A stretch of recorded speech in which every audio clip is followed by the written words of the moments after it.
Okay, and for our last, we're going to do a pairwise talk, just like we did with the University of Buffalo crew. We have from the Czech Academy of Sciences, Jakub Kruzik and Marek Pecha are going to talk to us about PERMON. Thanks for joining us. Go right ahead. Okay, thank you for the introduction. So I'm going to talk about the PERMON library, which is a library primarily for quadratic programming.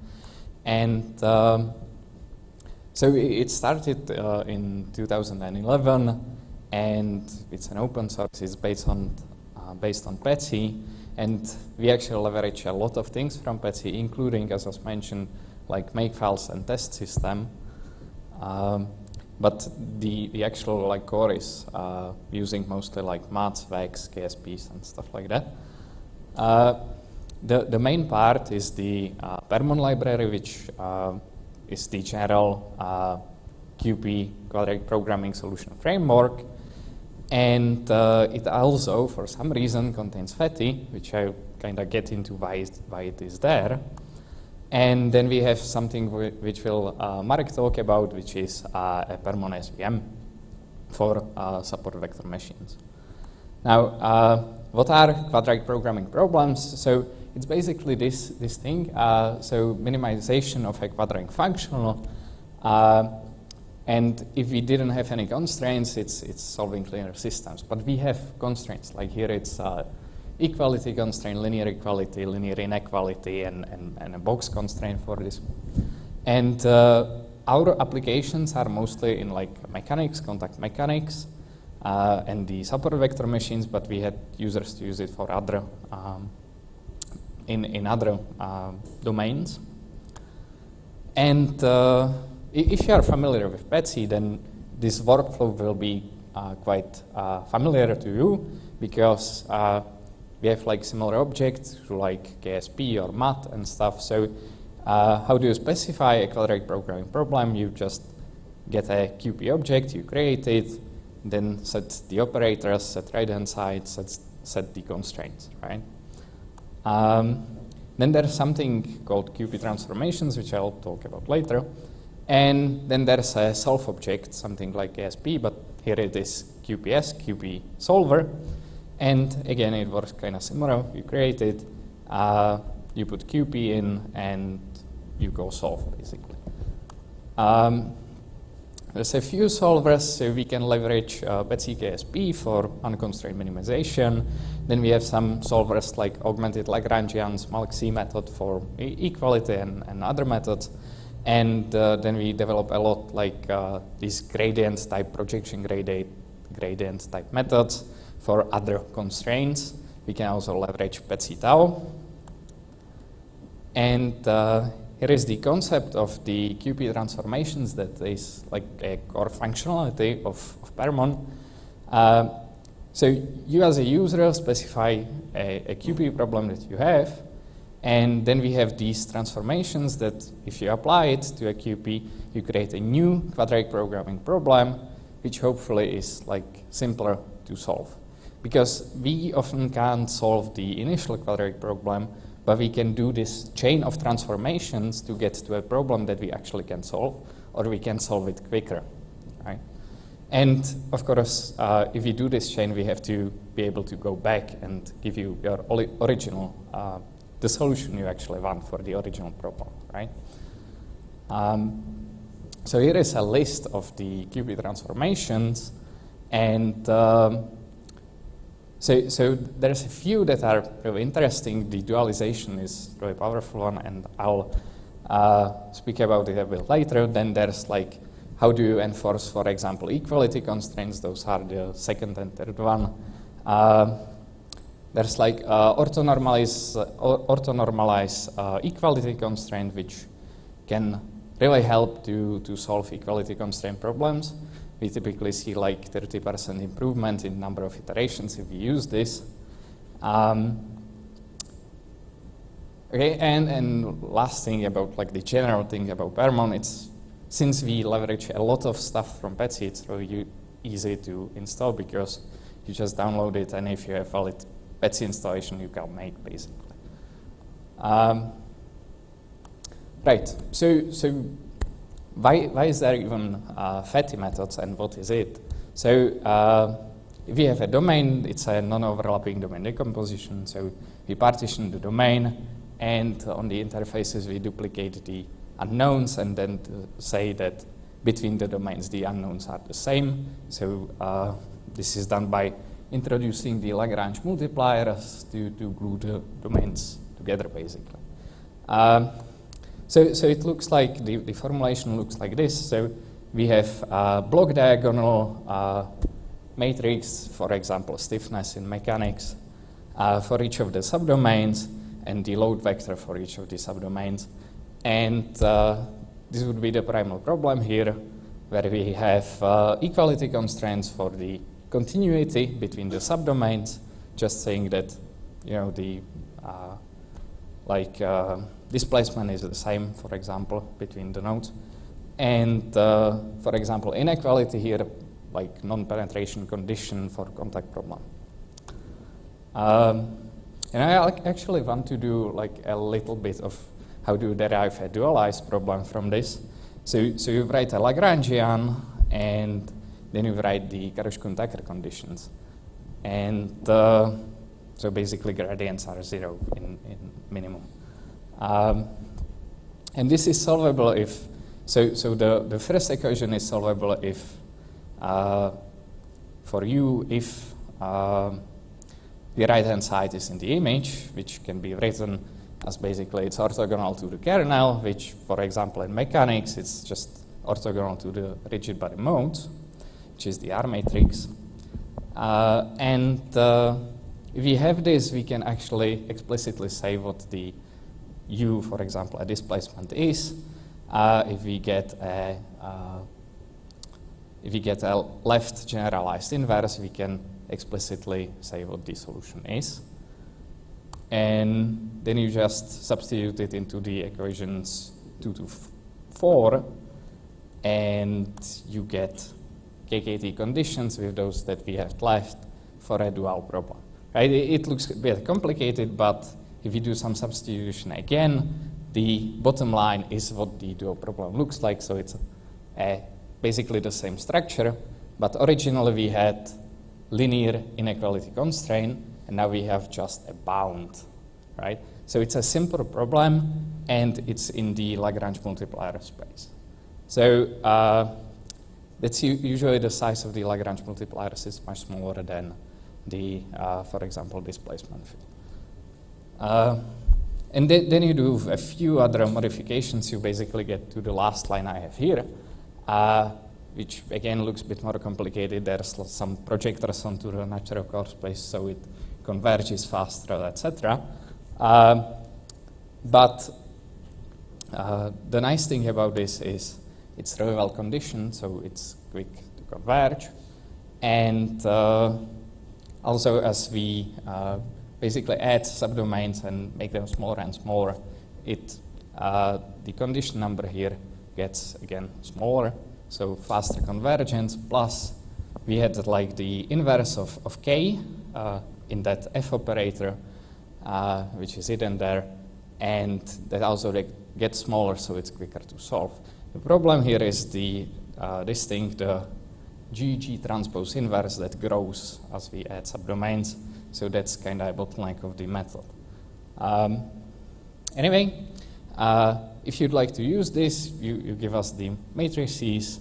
We can actually generate the equality constraint matrix from like L2G mapping that you can get from Metis or something, some partitioning. And we can also generate the kernel using mumps. And then what FETI in our case is, it's basically these few transformations that are applied in sequence. And you know, this is a view how you could derive a FETI if you looked at a paper about FETI. But for me, it's a bit like, so that dualization, I can use FETI to basically make dualization much quicker, because normally I would have to invert a large matrix. If I use domain decomposition, I'm inverting a lot of small matrices in parallel. And you can actually use it if you have a code that in PETSc generates Matisse type matrix. Then you basically switch a few things, and you can say KSP type FETI, and it will run with FETI implemented in PERMON.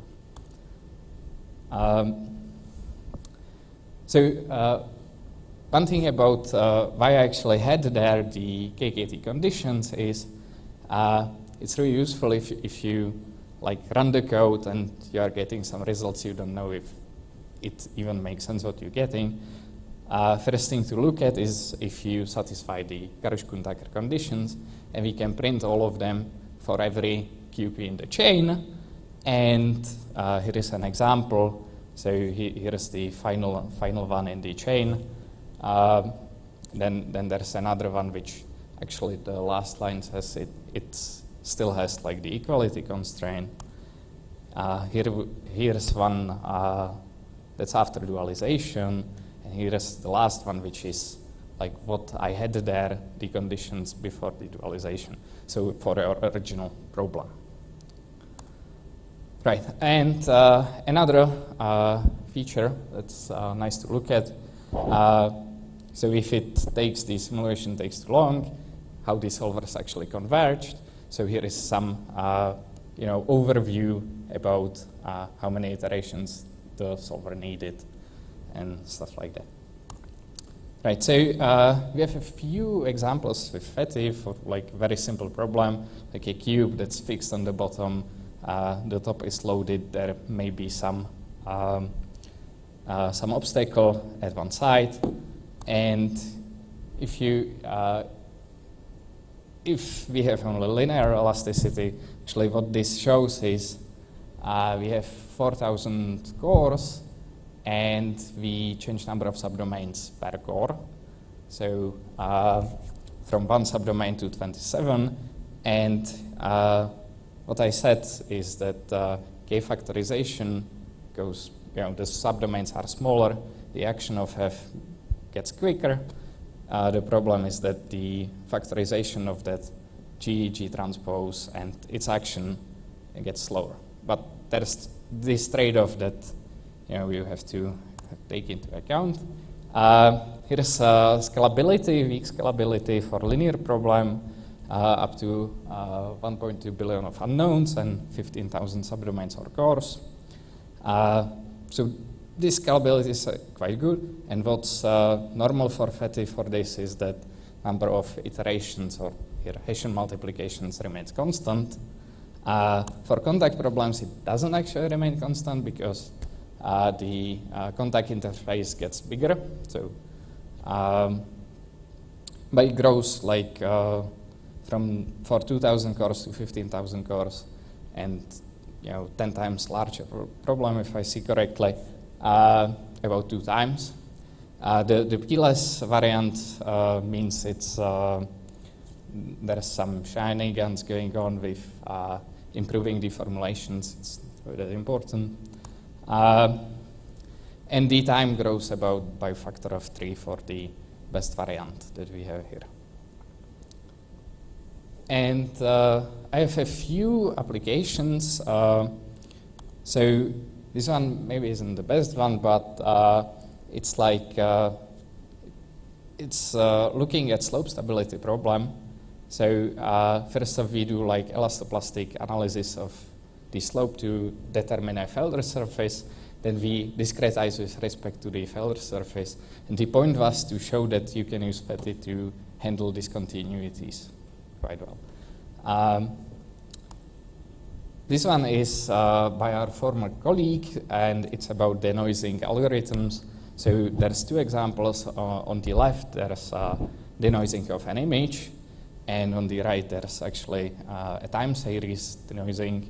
And again, this leads to a quadratic programming problem. This time is equality constraint with box constraints as well. And here is a strong scalability. I think this was a machine that had 24 cores per node, so it's 1 node to 20 nodes. And then it's another few nodes where the scalability isn't that good anymore. Now, the last thing that's we submitted this thing a few weeks ago. It was modeling a borehole excavation where we had a discrete fracture matrix. So what does that mean? We had some tunnel, which is seen, the domain is seen on the right-hand side. And from the tunnel, we make a borehole with a rate of 1 meter per day. And what's interesting about this, we have these fractures, which are lower dimensional elements, which still have like full porous elastic medium equations on them. And then there's like a fixed stress splitting method, so we solve hydraulic and mechanical problems separately. And the mechanical problem has contacts on the fracture, so the fractures either close or open. If they close, they will very significantly change how they how the water flows through them, right? And here are some pictures of that. So this is the initial state for the pressure head at 300 meters. This is after 20 days of the excavations, and this is after the full simulation of 360 days. And you can actually see like these large discontinuities are due to the fractures in the model. And here is the initial state, and then fractures at the end of these simulations. Some open, most of them closed in this case. And the last example I have here is like a steel specimen that was used in a drop weight test. So a weight dropped on steel specimen, it fractured, and we had a model using PermonSVM that looked at a CT scan basically and determined which fractures are ductile, which fractures are brittle. You don't really usually want brittle fractures because it says something like, for example, there are impurities in the specimen. And so with that, Marek will talk more about the PermonSVM. So to conclude, if you are familiar with PETSc, this framework is kind of easy to use. We use it a lot as a research tool for QP, FETI, and SVMs, and we have some applications that could be considered real world. As for planned improvements, so I think the documentation is biggest weakness because we have like some functions have the old PETSc style HTML documentation, but what I'd really like to have is more like a SLAP-C type technical reports that say like if you have this problem, you should use this method or these parameters for the method and stuff like that. We would like to make propagation of the changes to the QPs through the chain, which isn't done yet. And we have some new problems that require quadratic constraints. And we are working on small access stopping criteria and hybrid FETI and PETI methods. So with that, I think I can give word to Marek to continue. Sure, let's have Marek come up, but we can ask a question of course. if there are any on his way up. If not, we can save questions to the end, either way. All right, let me help Marek get his slides going.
All right, our final speaker of our session, Marek Pecha, is going to talk about the support vector machine aspect of PERMON. Thank you for joining us. Go right ahead.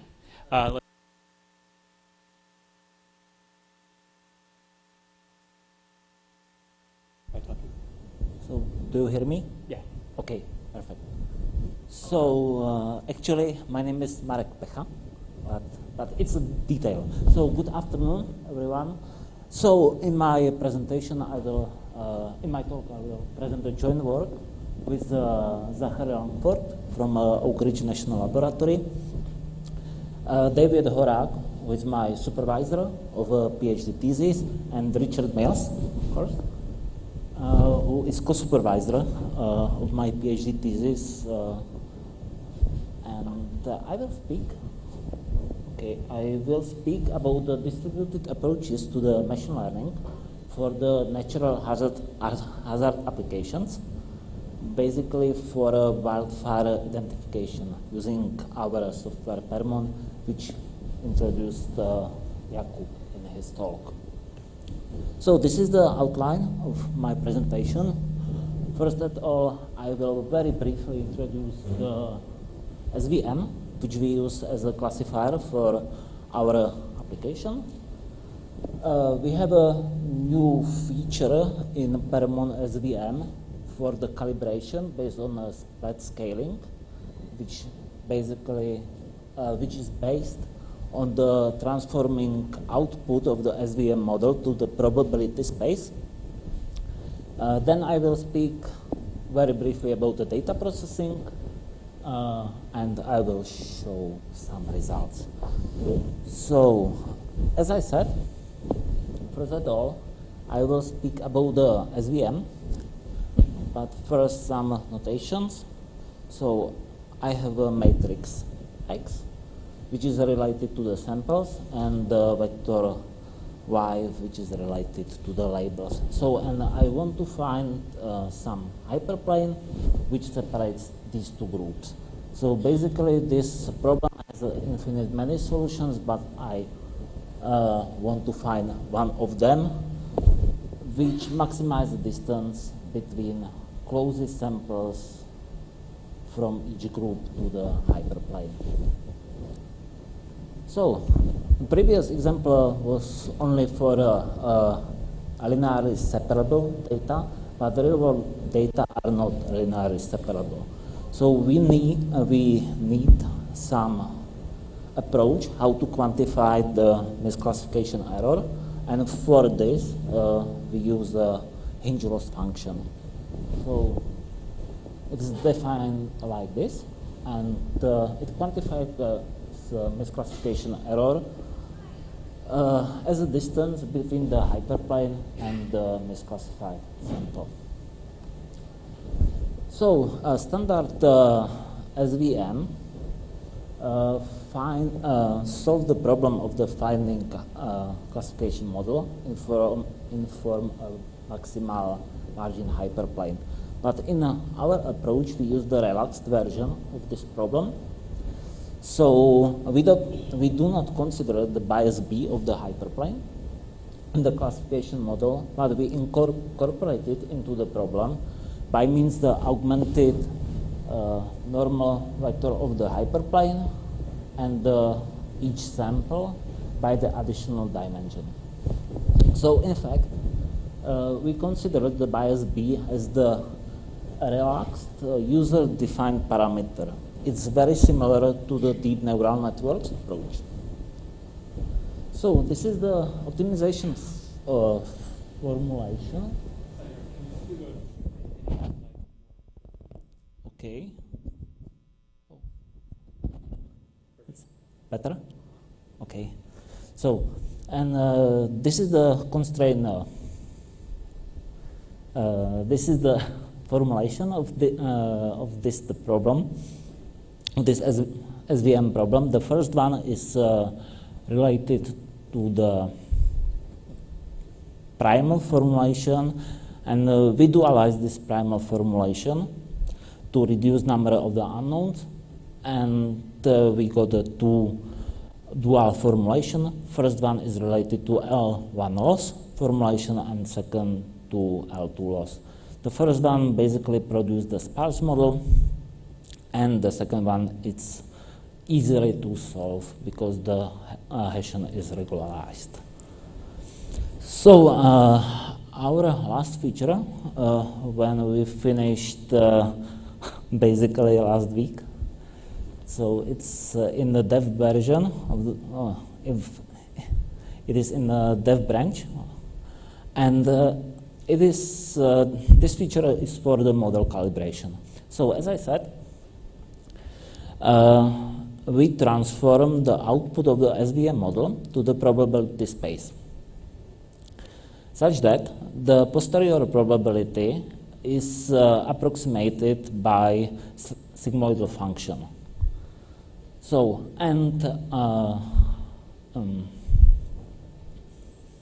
the parameters of the sigmoidal function A and B was determined by means of the minimization, the binary cross entropy, where P is the probability and T is the target probability. So this is not a QP problem. It's a type of the unconstrained optimization, and for solving this problem, we use, for example, Newton line search, Newton trust region implemented in tau. So, and now some experiments, but first at all I will speak about the data processing. So, first at all we download the data from the Google Earth Engine. We have implemented some program written in Python, and we download the multispectral images from the MODIS collection, and for the labeling the wildfires we use MTBS collection. So after that we represent each pixel as a 7-dimensional time series. Why 7-dimensional time series? Because we use the multispectral images, and each dimension represents the spectral bands. For example, red, blue, green, and 4 infrared bands. So these bands are collected from January to December, and pixels which are not observed are removed from a data set. So since SVM is the standard machine learning approach, some feature engineering is required. We use a standardization and PCI. It's a principal component analysis for the reduction of, for the dimensionality reduction of the samples. So for training a model, we use the Summit at the Oak Ridge National Laboratory. I think everyone knows the Summit, so I skip it. And this is the first benchmark. We try to localize and train the model for a localization of the wildfires in Alaska region. The area of the region is about 722,000 square kilometers, and this is the domain of the image. So this is the space domain and time domain. We use, in this data set, there are 46 time points, and 7 is the number of the features. So it's highly unbalanced data set. So around 3 million pixels are related to the background, and 70,000 pixels are related to the wildfires. So after that, the data set was shuffled and split into the training and data set in ratio 3:1. The time series length is 1 here. So as I said, it's 26 time points.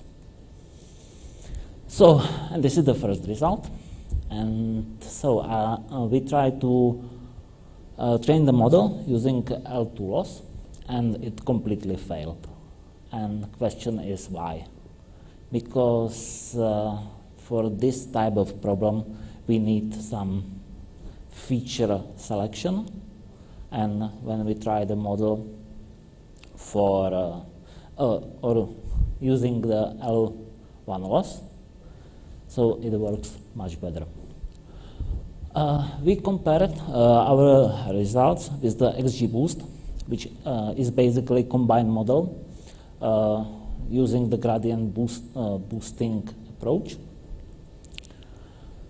And we can see that the results should be comparable, but SVM is a very simple model. It's basically like a perceptron. And the XGBoost is a combined model consisting, for example, 100 of the weak classifiers. But we can attain a comparable result with the PERMON. So in this table, we can see two types of the transformation. First one is the standardization using the Z-score, and second one is dimensionality reduction using PCA. So we train the model on the one node of Summit containing 6 NVIDIA Volta GPUs. We don't, but the XGBoost is run on only sequentially on some old computer, so the training time is not comparable in this time. We just focus on the performance scores of the model. And the second benchmark is related to smaller area, but in this case we combine 2 years, so the time points is here, it's 92, and in this example we try to add vegetative index into it. So as in previous example, it's an unbalanced data set, and this is the result. So in this case, we obtain using the PermonSVM, we obtain the model which performs better than XGBoost. It's same for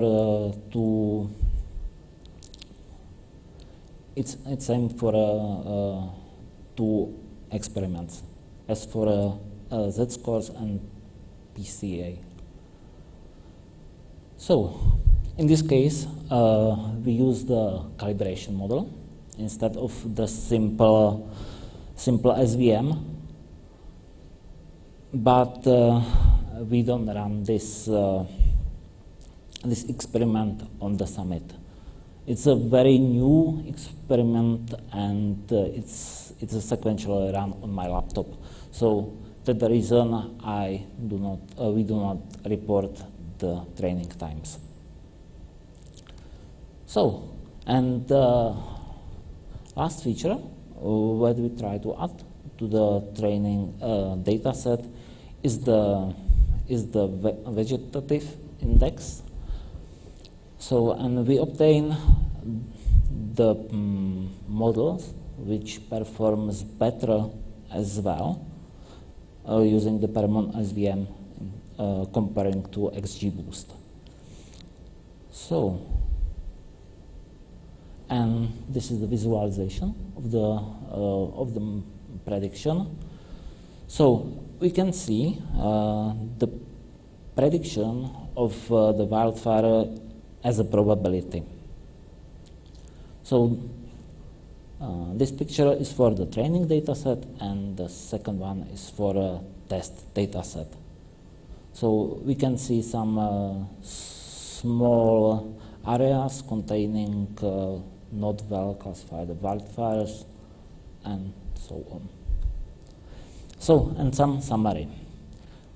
Basically, these results are very new, and we try to understand how we can train a model for this type of the problem. So, basically now we focus on solving standard SVM problems, but I think it will be necessary to use some other approaches for a feature extraction, like VGG16, VGG19 ResNet, and or combine it with the neural network of the UNet type. So the tools will be available on this URL, GitHub/natural hazard/the wildfires. So, and this is the end of the presentation. Okay, I'm open to questions, and thank you.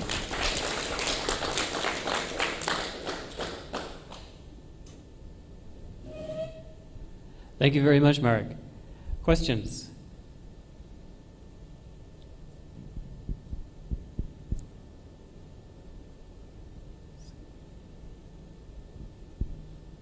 Okay. So, can you go back to where you were showing that you ended up using the Newton line search instead of the QP? You mean this one? So it was near the beginning it was the classification task. This one? Okay, so this is just a general feature of these problems that you don't need the quadratic programming to just... No, it's trained over the SVM model. So first of all, I train the SVM model, and then over the SVM model, we train this calibration. Oh, okay, I understand. So it's basically it's an extension for the SVM, how to convert the raw output of the SVM model to the probability space. Understood. Okay, thank you. Thank you. Thank you for the question. All right, well, if there are no other questions, let's thank both of our speakers again.